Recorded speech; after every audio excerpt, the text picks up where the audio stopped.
Rotary has similar aims. Here at the head table is their current president, Dennis Rawlinson, sitting at the end, who will be participating as a member of the panel. City Club viewers and listeners are indebted to Oregon Public Broadcasting, KPBS, and TCI Cable Television, who regularly broadcast our programs.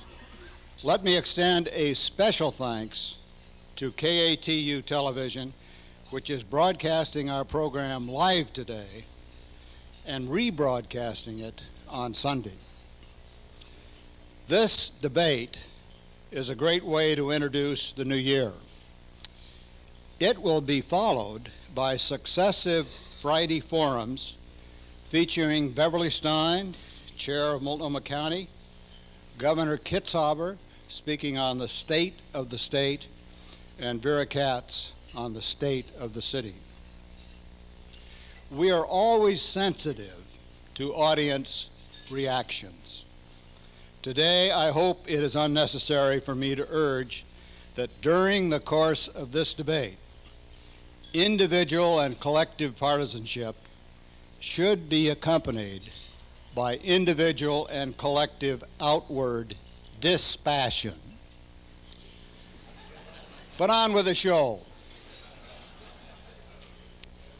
Our moderator is Jim Westwood, past president of City Club and a partner with the law firm of Miller, Nash et al. Jim, I'm very pleased to give you the charge of taking charge of this program. Jim Westwood.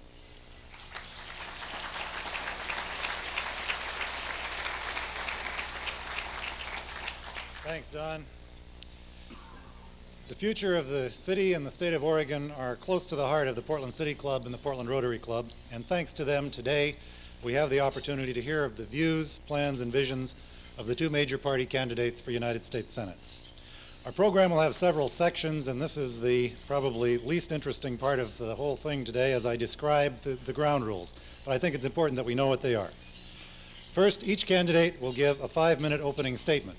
A coin toss held earlier this week determined the order of appearance, and Ron Wyden will go first, followed by Gordon Smith. 5-minute openings. Following those, the candidates then will respond to questions from our City Club Rotary Club panel, and the questioners today are Dennis Rawlinson, president of the Rotary Club of Portland, and Dr. Francis Storrs, member of the City Club Board of Governors and chair of the program committee. They're seated at a table directly in front of me. Questions were submitted in advance of the meeting by members of the City Club and Rotary Clubs of Portland, and a special subcommittee from the two clubs selected the questions. These are the only questions that will be asked today. Those of you from City Club who are used to having questions from the floor, there will be no questions from the floor today. Now, these candidates have not seen the questions in advance. Each candidate will have 1 minute to respond to the questions from our panel. Following each answer, the opposing candidate will have the option of a 30-second rebuttal. Our timer, seated also at the front table today, is Jackie Harper, member of the City Club and membership director for the Portland, Oregon Visitors Association. Following the first set of questions from the panel, then each candidate will have the opportunity to ask 3 questions of the other candidate. Following the rotation of the candidate questions, there are more questions from our panel, and then each candidate will make a final 3-minute closing. The meeting is governed by the format I just described and by the rules of conduct which are on your tables. Let me reemphasize, as Don Frisbee did, please no kissing, booing, name-calling, or other derisive sorts of displays. I say it only partly in jest. I'm quite serious that we want to have this a forum that will bring forth the issues and have them discussed in a rational way. So let's say that at the close, let me add another ground rule. At the close of each candidate's opening statement, I encourage you, please applaud. Those of you who are in favor of the candidate or just polite applause for the other candidate, please do, each candidate's opening. During the question periods, you may hear what sound like applause lines to you. I ask you, in the spirit of this debate today and of the election we're about to have, to mail in your responses to those. Then at the close, when each candidate delivers his closing, I urge you once again, show your appreciation with your applause. The ballots go into the mail next week, and by January 30, this will all be over. And we're told that in mail elections, believe it or not, the strongly committed voters vote first, and those swing voters who apparently are the ones most swayed by attack ads mail their ballots toward the end. So be prepared, this campaign may yet go negative.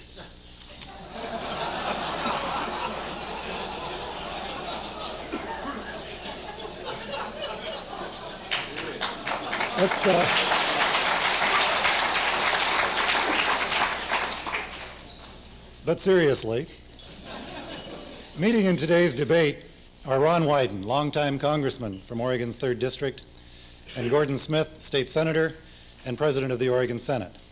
They are both astute and dedicated public servants. Please bear that in mind. And next month, one of them will be Oregon's junior senator. Next year, one of them will be Oregon's senior senator.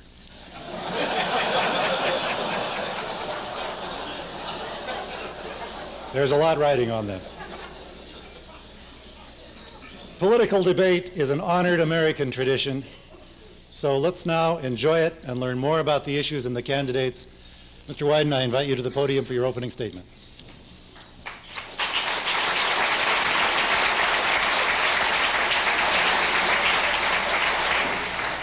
Thank you very much, and good afternoon to all of you.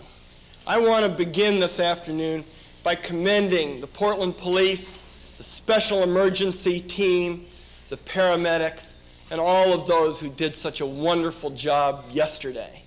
We want to make sure that the hostages and the victims know our thoughts and our prayers are with them, and they did a terrific job for all the people of Portland when they showed their caring yesterday.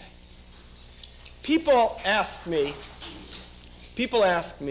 why I went into politics, and I just want it to be understood it's real simple. I got mad.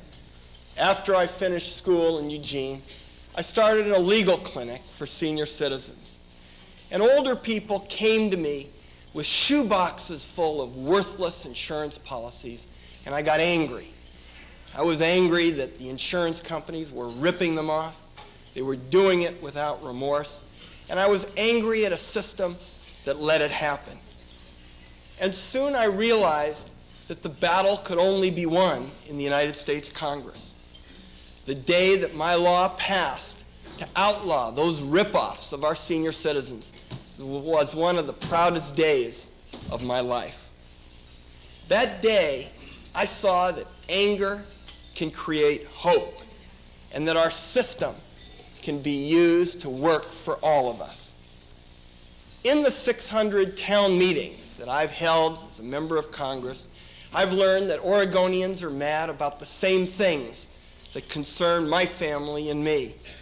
They're angry about the revolving door that puts criminals who've committed violent crimes and been sentenced to years in prison back on the streets in just a few months. So I wrote the Armed Career Criminal Law, and now it's possible to put those violent criminals away and put them away for good.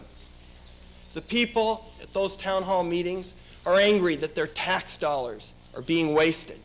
So I wrote a law that stopped the pharmaceutical companies from price gouging taxpayers, and that law has already saved $5 billion. And our citizens are angry because our children can't get a good education. So I fought to get back to the basics, and I wrote the talented teacher law to make sure that we could get bright young people to go into the teaching profession. In everything I do in the Congress, I try to turn the anger of our citizens into new hope. And I've never been bound by the shackles of partisanship.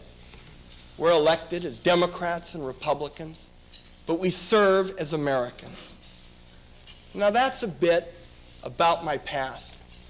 Now I want to talk for a moment about our future.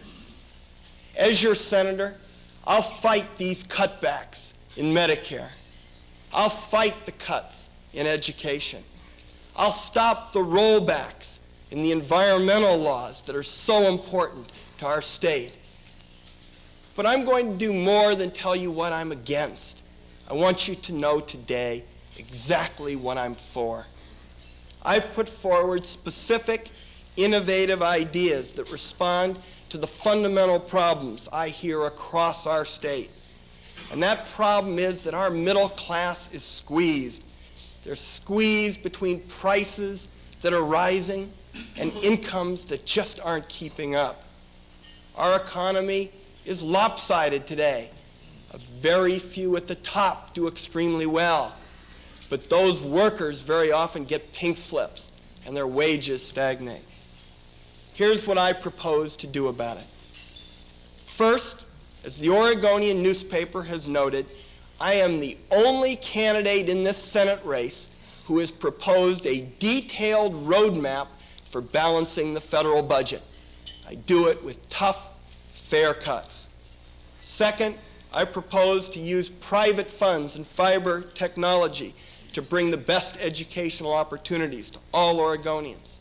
Third, I propose making college and vocational school tuition deductible for our middle-class families. And I propose a plan to provide incentives for companies to pay workers for their productivity and to share their profits with their workers instead of just giving huge bonuses to those at the top. Fifth, I want to raise the minimum wage. I want all working people to live above the poverty line. And sixth, I'll propose new rules to protect private pension rights. That's my concrete plan for the days ahead for Oregon. In this debate today, I hope that Gordon Smith will lay out his proposals for the future. This is an important debate. Let's look at the candidates and the candidates on the issues.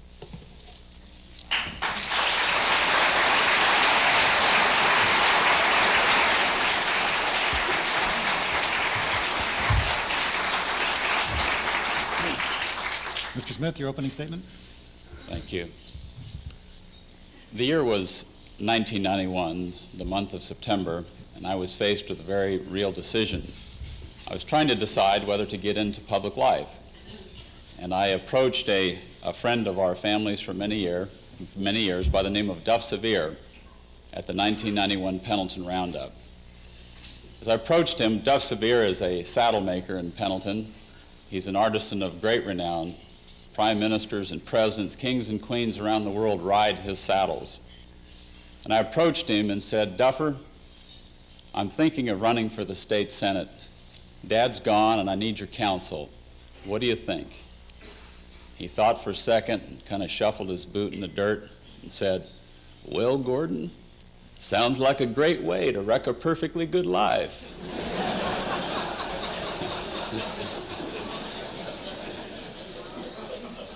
Each time I've seen one of Ron's ads, I have remembered Duff's words.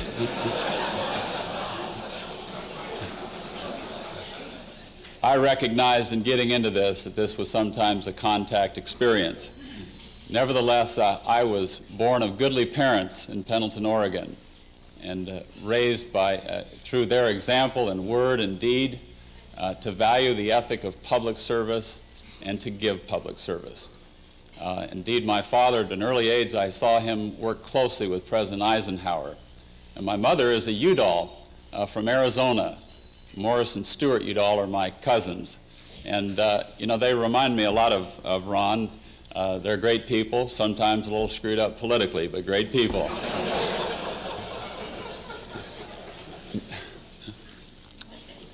The Udalls have been the first to laugh at that, too.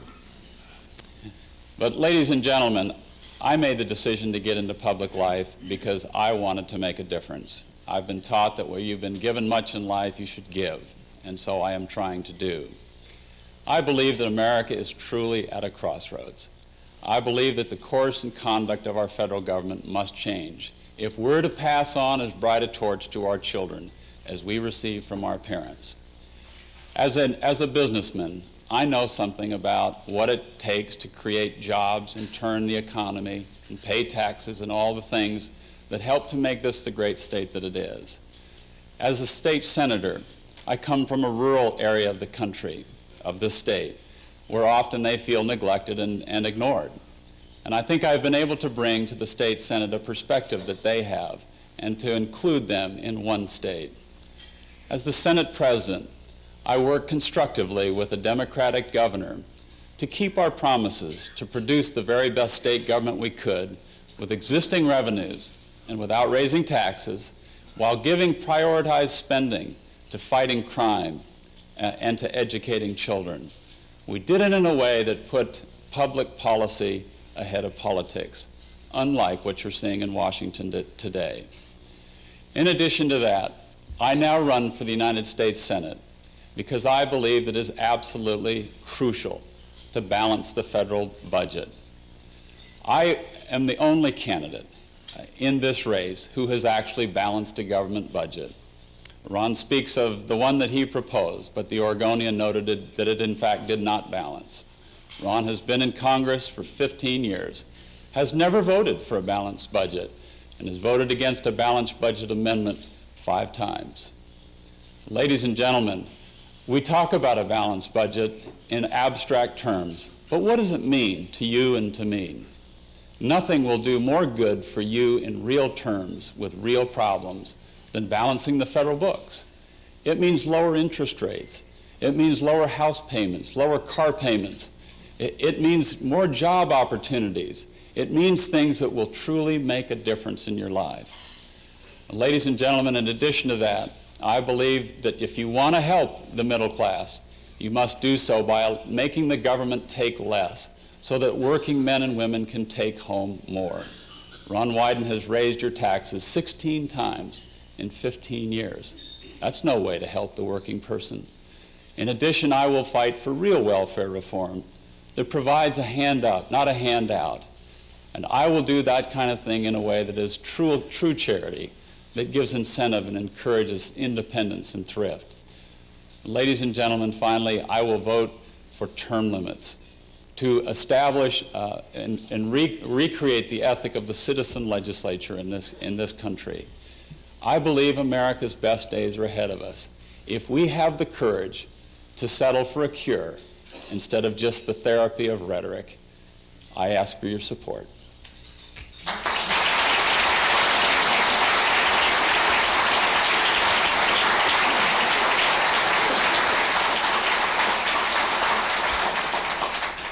Thank you, gentlemen. Now we move to the portion of the program consisting of questions from our City Club and Rotary Club panel, and I'll turn the program over to the panelists, Dr. Francis Storrs and Dennis Rawlinson. Each candidate will have 1 minute to respond to the question, and following each answer, the opposing candidate will have 30 seconds to rebut. So, gentlemen, if you'd resume your positions at the podiums, the first question will be for Mr. Wyden, and it will come from Dr. Storrs. Mr. Wyden, many voters have complained that you both have allowed your campaigns to be dominated by personal attack ads rather than using radio and TV spots to help voters understand important issues and your vision for the state and the country. What does your choice of campaign style tell us about the way you will approach your duties as a U.S. Senator? All across this state, I've campaigned on the ideas that I've discussed today, the specific proposals for moving our state forward. My television commercials have focused, for example, on the fact that I led the fight to get Jobs Plus, the welfare reform proposal, through the federal bureaucracy. It's the reason why Gordon got a chance to vote on it at the legislature, that I got it approved in Washington, D.C. I've talked about my community health center legislation so we can serve thousands of additional people without any extra expense. But this has been a daunting challenge in terms of the overall campaign. My opponent started attacking me personally even before I had the nomination. During the period over Christmas, for example, we ran only positive ads. He continued to attack. Today, with the positive plan that I put out to take Oregon forward, we're going to move this campaign to a very high plateau. That's what I've been doing around the state. Mr. Smith? I've traveled to 33 of 36 counties in this state, talking about specific issues. I've run over $1 million of purely positive political ads. And I want you to know that I have been trying to focus on specific issues. And I have been laying out a detailed plan for what I want to do for the United States of America and the state of Oregon. I want you to know I did take off negative ads during Christmas, so I'm not sure what the congressman's referring to. But as the Senate Your President... time has expired, Mr. Smith. We have to keep it on schedule. I'm sorry. Question now for Mr. Smith from Dennis Rawlinson. Mr. Smith, a question concerning campaign finance reform. Critics charge that campaign finance laws still allow special access to candidates and elected officials. Do you believe stringent campaign finance reform laws are needed to guarantee true democracy and the right of every citizen to be heard? I don't believe in welfare for politicians. Ron Wyden has voted repeatedly for public financing of campaigns. I oppose that. I don't believe in artificial limitations on democracy.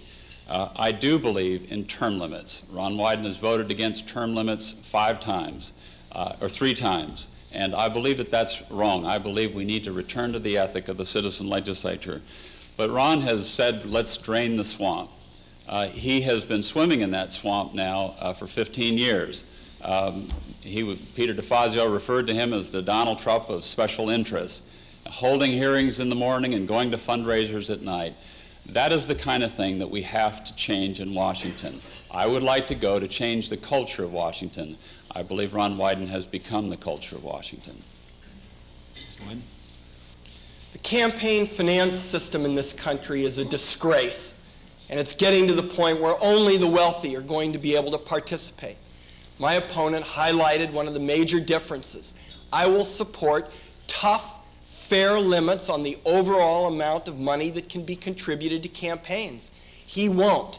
In addition, as Oregon Senator, I'll introduce a constitutional amendment which would allow the legislative body to limit campaign spending.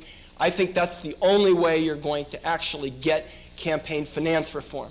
I've taken on the toughest interests in Washington, the pharmaceutical companies, the insurance companies, the tobacco lobby, so I call them like I see them. And let me tell the people of Oregon, this campaign finance system must be radically changed.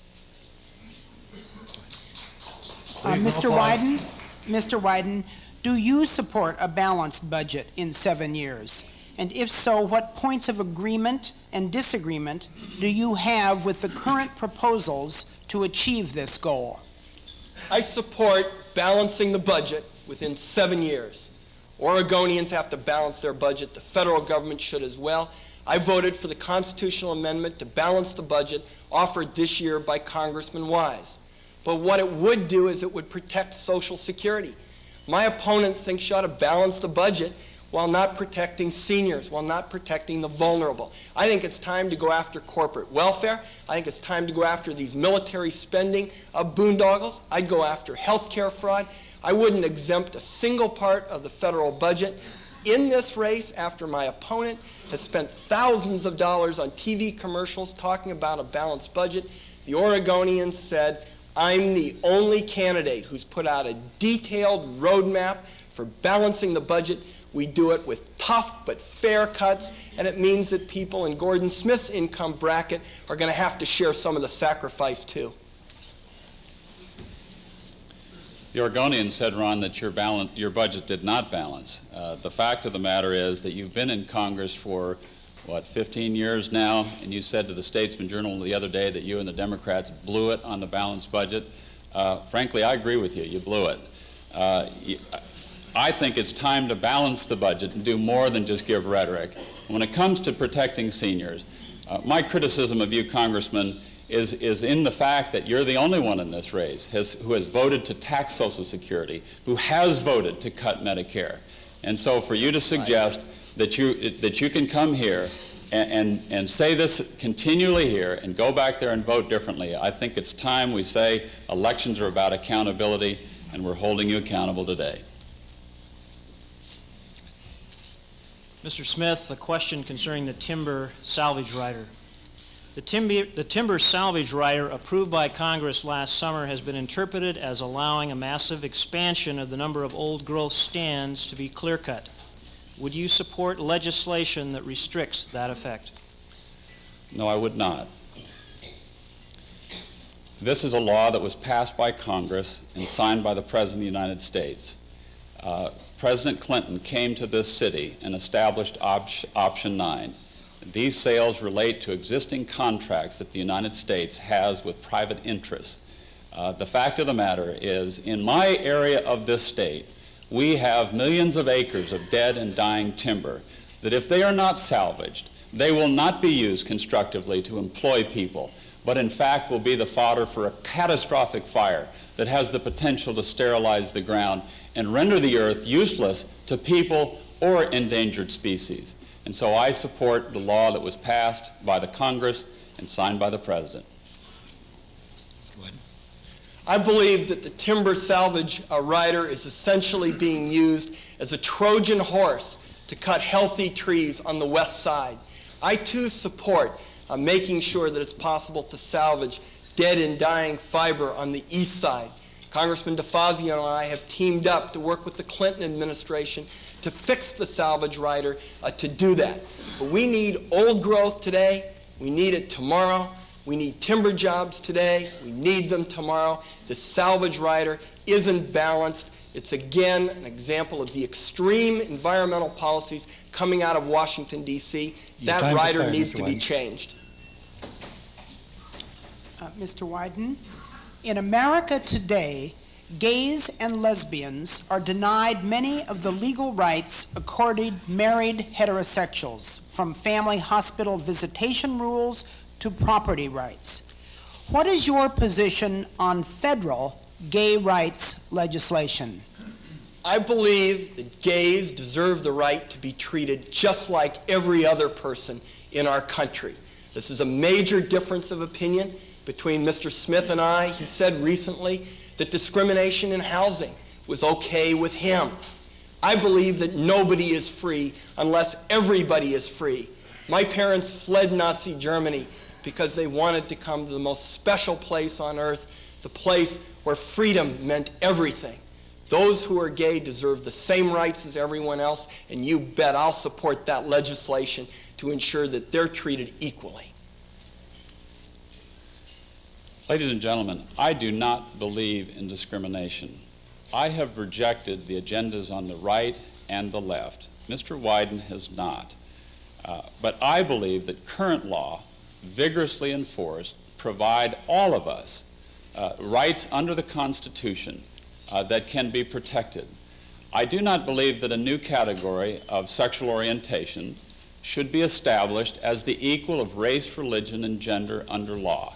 I think our private bedroom conduct is our own business, and the government ought not to care about it, and I certainly do not. Mr. Smith, a question concerning abortion and freedom of choice. When it comes to abortion and a woman's right to choose, specifically under what circumstances do you support abortion, and when would you oppose it?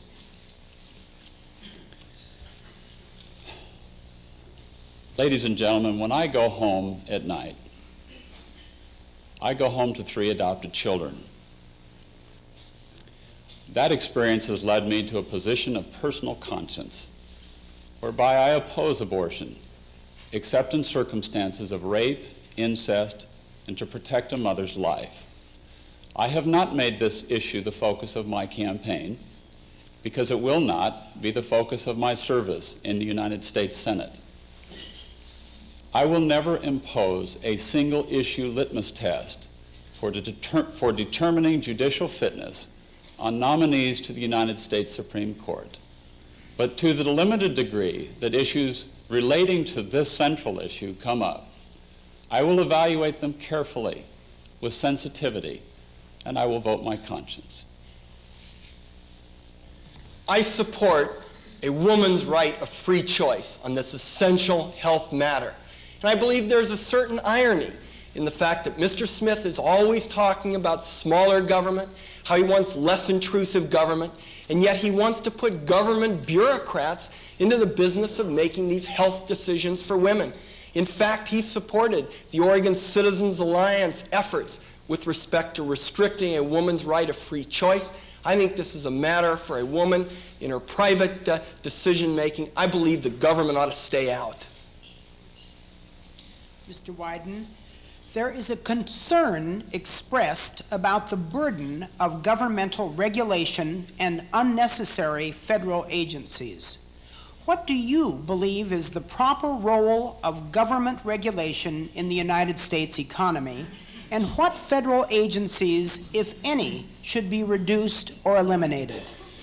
I have been a very strong supporter of the Regulatory Flexibility Act, which is the special statute that is tailored to make sure that all regulations try to be sensitive to bureaucracy and red tape. As a member of the House Small Business Committee, I fought for the Paperwork Reduction Act to help us assist our small businesses in the avalanche of paperwork that they face. All of these regulations need to be tested against a tough cost-benefit standard.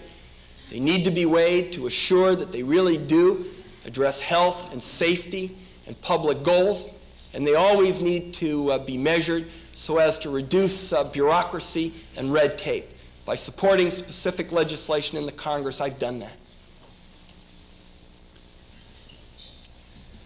Ladies and gentlemen, I believe there's a number of things that can be done to reduce the cost and size of government.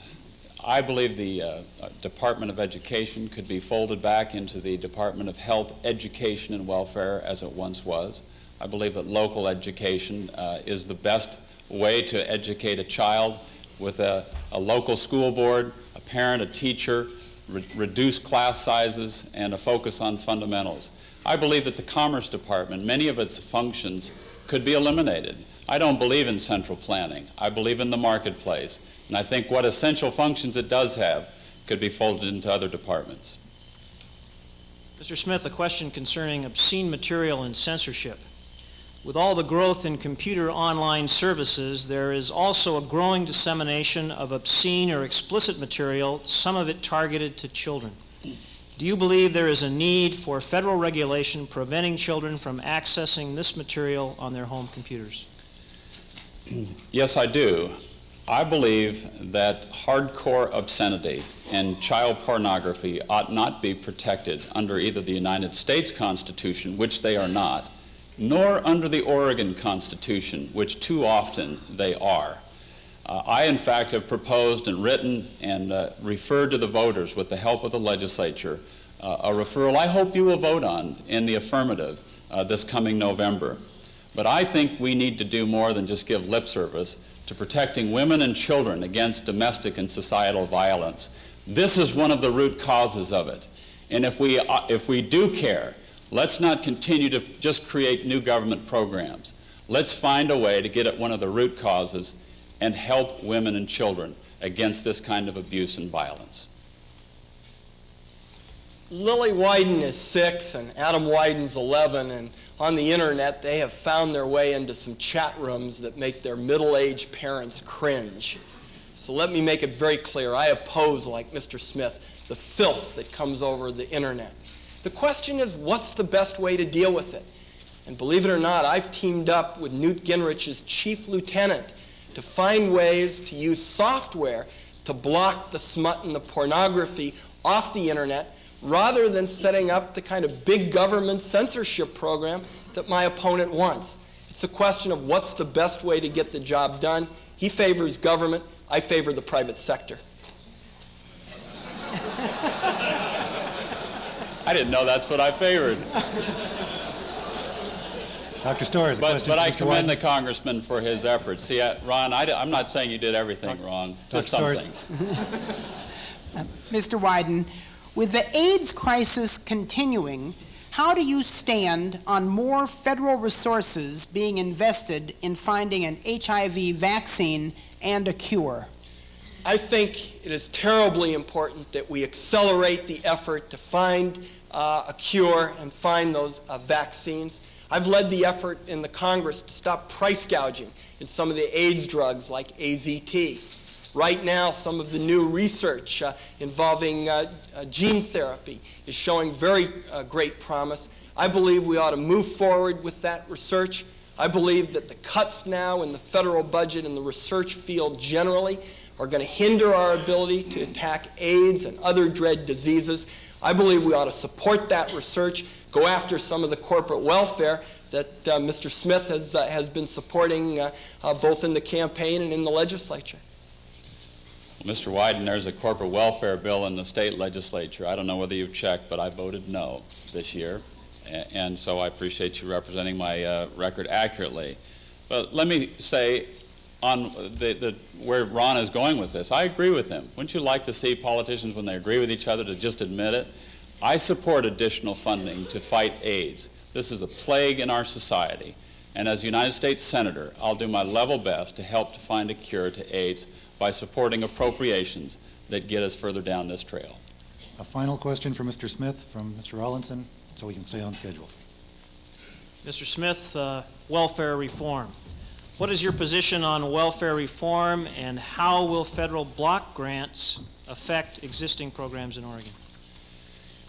I think one of the neat things about the state of Oregon is the way we have been a pioneer from the beginning of our history, and whether it's on the Oregon Health Plan or Jobs Plus, we have shown, and as Senate President, we enacted this year a Jobs Plus bill which provides a hand up, not a handout.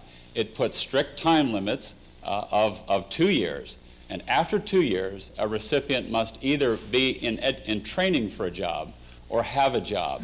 And continued benefits are conditioned upon that occurring. And if that occurs, child care and health care and other benefits will continue to flow. I support that. I believe that that is a model for the entire country, and I hope that other states follow this. Block grants are important because I believe we have shown in Oregon that governors like John Kitzhaber, Senate presidents like Gordon Smith, House speakers like Bev Clarno, and our current legislature are just as compassionate and anxious for real, meaningful welfare reform as any one-size-fits-all bureaucracy coming out of D.C. Mr. Wyden. Mr. Smith was in a position to vote for Jobs Plus in the state legislature because I got it through the federal bureaucracy. The left didn't like the idea of cashing out food stamps. The right thought it was too expensive. I was the one who got it approved. It makes sense because it combines individual responsibility with the work requirement, plus help for child care and medical care. We call it the Oregon option.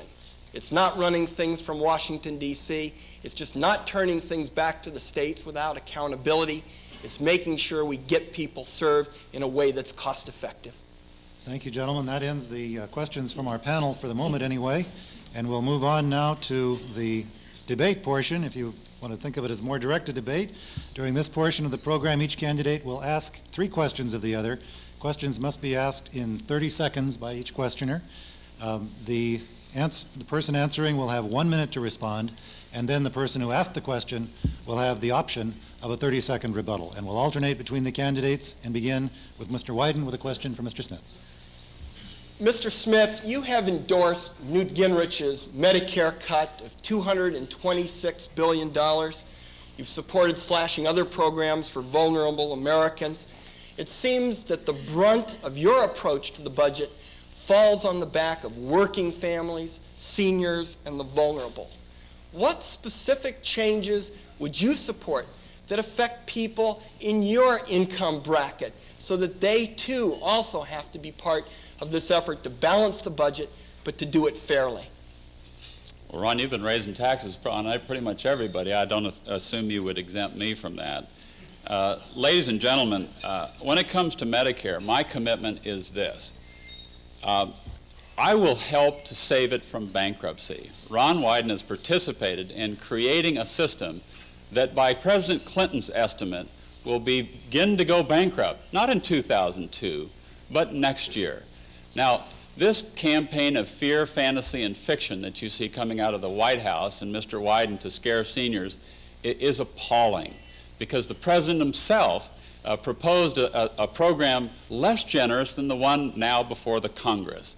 Now, I think it's critical that Republicans and Democrats quickly come together on this issue to save it. Let me make you one other promise. I will work to repeal the Ron Wyden Social Security tax increase of 1993 if you elect me to the United States Senate. Mr. Wyden. I asked my opponent to name one sacrifice that those in his income bracket should have to make for balancing the budget. He couldn't name one. He didn't even single out, for example, those drug companies that get tax breaks for developing drugs in Puerto Rico. He didn't mention the arms exporters who also get the tax breaks. We have to balance the budget, but it's got to be done with tough, fair cuts, not just putting it all on the seniors and the vulnerable. Medicare and Medicaid alone, under the budget that he supports, take about a third of the cuts. Let's balance the budget fairly. Mr. Smith, a question to Mr. Wyden. Ron, this is what you've been getting into pretty much of every income bracket, and I assume you'll continue to do that. Mr. Wyden, the national debt is $5 trillion. It's grown 5 times since you went to Washington. Your solutions to balancing the budget have been to vote 5 times against a balanced budget amendment, never to propose a balanced budget in Congress, and to vote for higher taxes 16 times. You were named by the National Taxpayers Union as Oregon's biggest spender in Congress. Given this track record, give us one reason why we should believe you're serious today about a balanced budget. I have voted to cut hundreds of billions of dollars in federal spending. I voted to cut it in Pentagon boondoggles like the B-2 and the C-17 and Star Wars. I voted to cut it in agricultural subsidies. I voted to go after health care fraud. I voted to make cuts in every part of the budget. But what's different between my opponent and I is I wouldn't exempt those at the very, very top of the economic ladder from these sacrifices. We've got to balance the budget fairly, and I'm supporting reforms to do that. In fact, early in this Congress, I voted for the Republican proposal to change the House rules to make it tougher to raise taxes on working families. So I'll reach across party lines to balance the budget, but to do it fairly. And when I vote to hold down those taxes, and I vote against increases in Social Security payroll taxes, I'm voting to make sure that we have tax fairness and budget fairness rather than just letting those who are powerful off the hook. The fact of the matter is, Mr. Wyden, you have voted to increase taxes. Is this your question, Mr. Smith? This is. Oh, I don't get a rebuttal to that. I'm sorry. I beg your pardon. Yes, you do. I do. I beg your Okay. pardon. Tell me when I start. You can start anytime. The fact of the matter, Mr. Wyden, is that you have never made a serious attempt to balance the budget. It's just so much talk. The government that you have helped to create has to borrow $800 million a day just to maintain its cash flow. That is not balancing the budget, and I think you're right when you said to the Oregonian, you blew it, and I agree. Now, Mr. Wyden, a question for Mr. Smith. Mr. Smith, even though your company was worth $5 million, you lobbied your political friends to get $800,000 in taxpayer money to clean up pollution you created.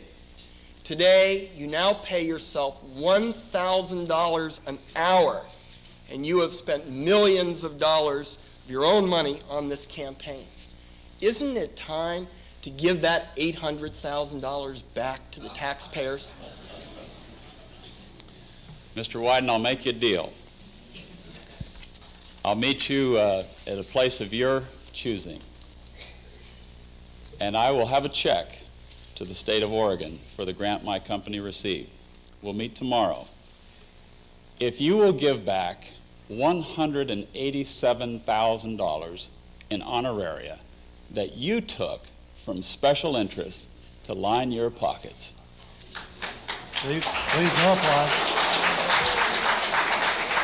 Please. Gordon, in my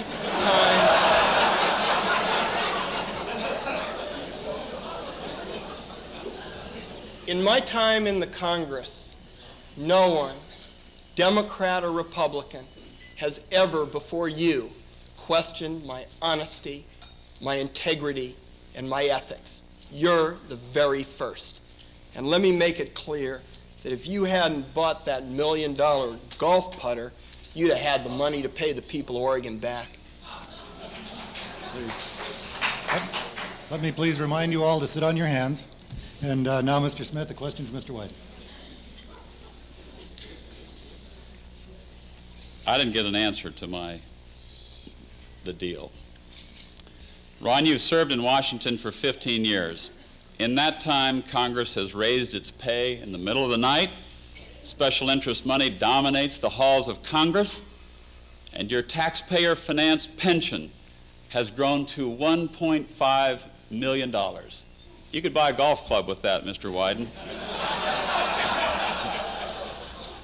After 15 years, wouldn't you agree that you're Exhibit A in a case for term limits for career politicians? Gordon, I'm not a taker, I'm a giver. 600 town hall meetings almost every other weekend to talk to the people of this state. Right now, while the citizens have been inconvenienced and our federal workers out of work, I've been giving my salary back to the U.S. Treasury. I believe that it's important for members of Congress to show that they understand exactly what's at stake in this country. That's why I was one of the ringleaders in making sure that the laws were changed, so when a statute was written, it applied to members of Congress. You bet, changes start with us, with those of us who serve, but it also has to be a set of changes that apply fairly. And I believe as our senator, we need somebody who will fight for all of us, not just the fortunate few. My question, Congressman, was about term limits. In April of this year, ladies and gentlemen, there will be a vote on the floor of the United States Senate for term limits. Ron Wyden has voted 3 times to oppose term limits. I want you to know that if you elect me as your United States Senator, I will be a yes vote in April on that and limit my term to 12 years. Mr. Wyden, question for Mr. Smith. I will vote for term limits that aren't hypocritical and don't unilaterally disarm our state.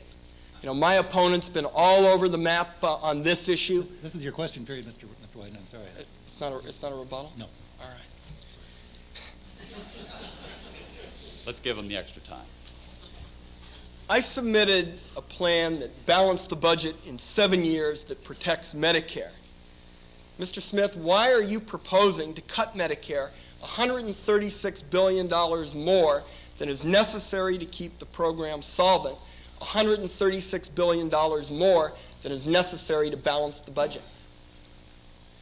Mr. Wyden, those are numbers that you claim are accurate from sources as divergent as the Washington Post to the Wall Street Journal say you're wrong, and that if we don't do something to protect and save Medicare by some of the things that are being proposed, such as more options for seniors, by reducing antitrust standards for doctors so that they can form together in HMOs to compete for Medicaid dollars, drive up care, drive down cost, and drive out waste, fraud, and abuse in the system that you have helped to design.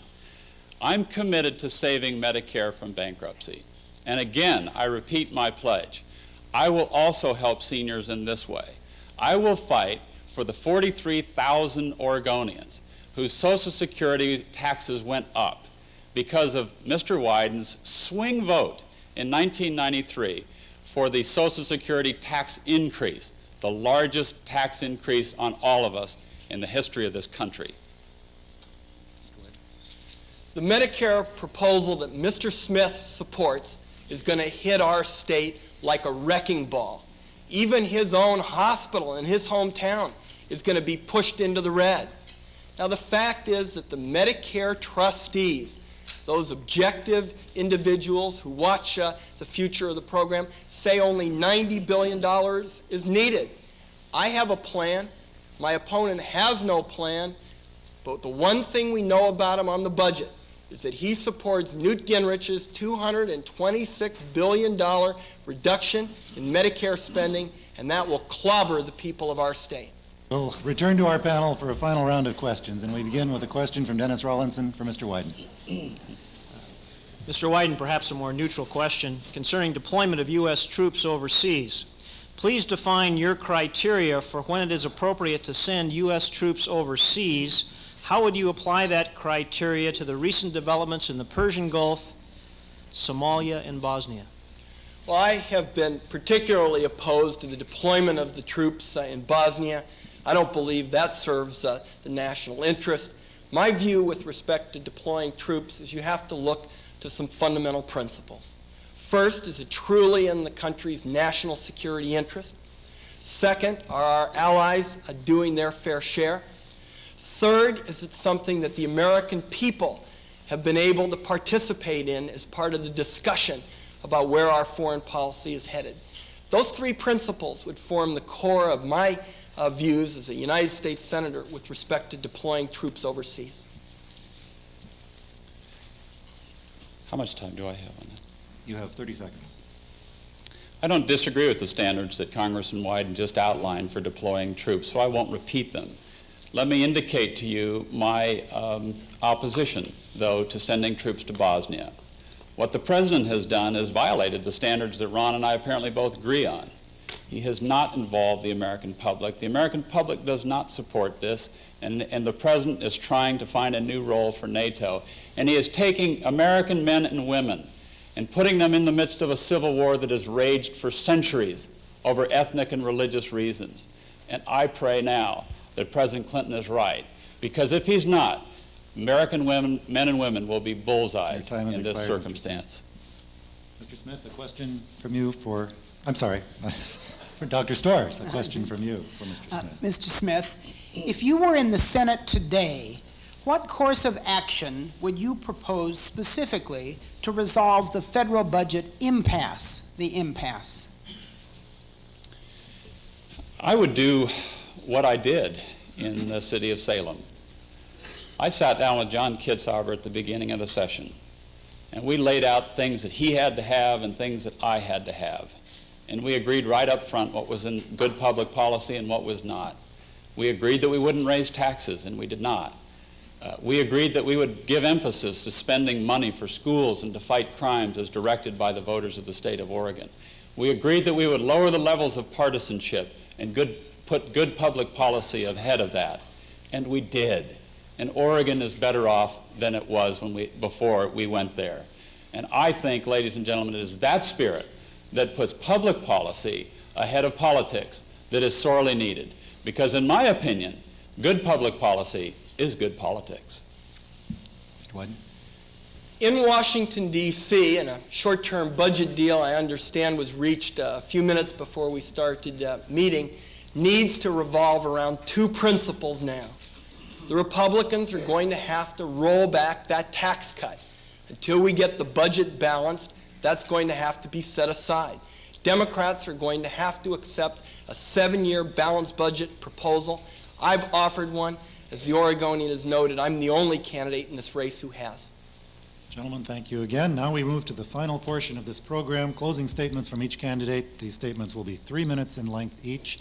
And again, by the toss of the coin, Mr. Wyden, you're up first. With all due respect to my opponent, I don't believe the problem in the United States Senate is that there's a shortage of people like Gordon Smith. The voice of the fortunate few is already being heard in the United States Senate. In this Congress, the powerful are always represented behind the scenes where the laws are being written.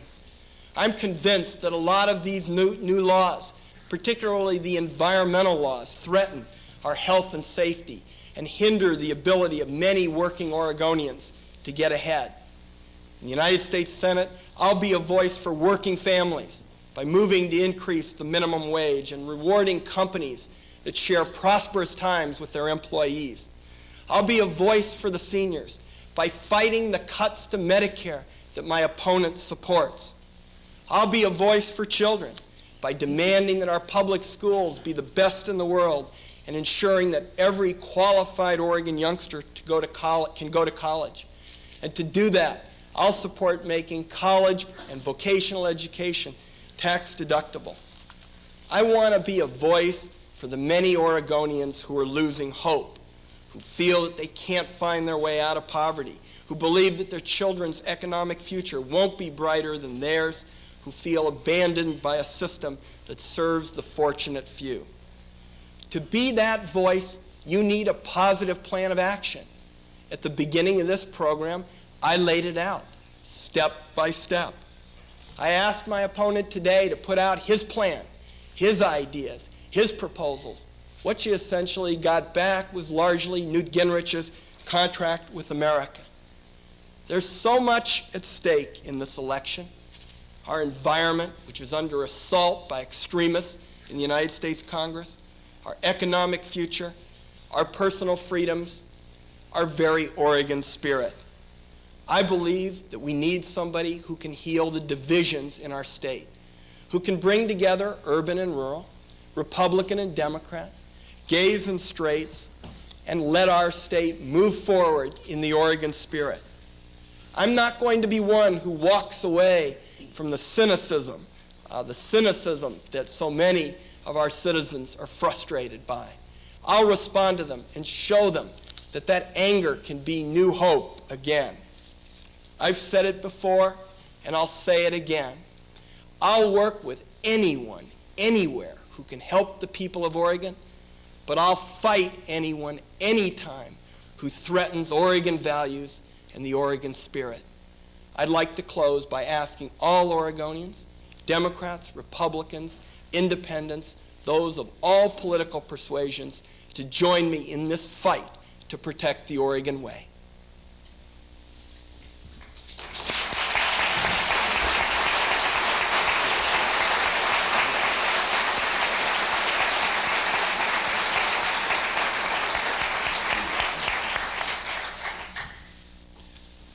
Congressman Wyden, City Club members, Rotary Club members, viewers, attendees, thank you for making this possible. I want to close today by reading two very eloquent quotes about problems facing our country. These are not my words, but they reflect my feelings exactly. Quote, the first statement was said in 1985, the next in 1980.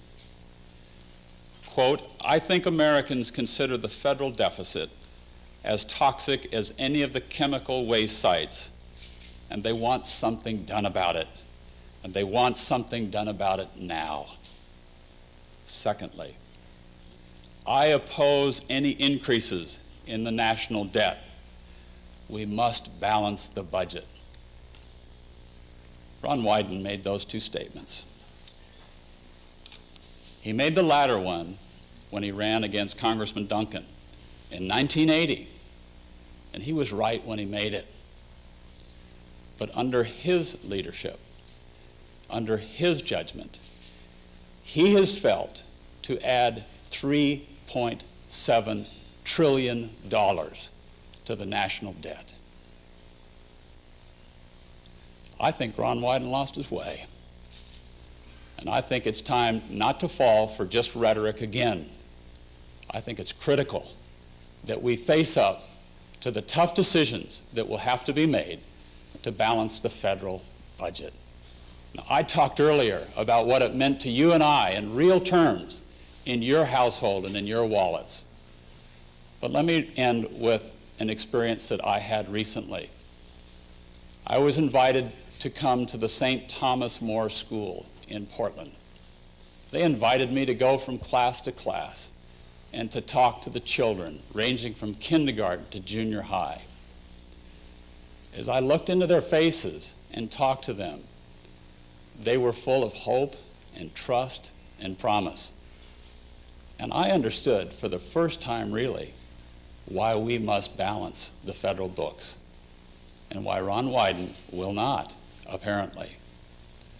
Ladies and gentlemen, I'll make you two promises. I will vote in Washington, D.C., the way I'm talking to you today in Portland, and I'll work my heart out for you to be the kind of senator you can be proud of again.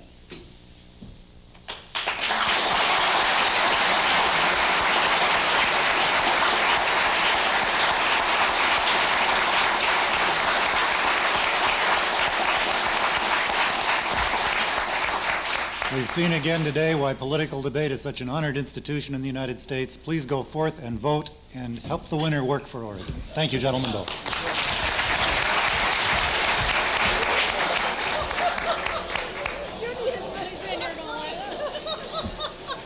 Don't start yet.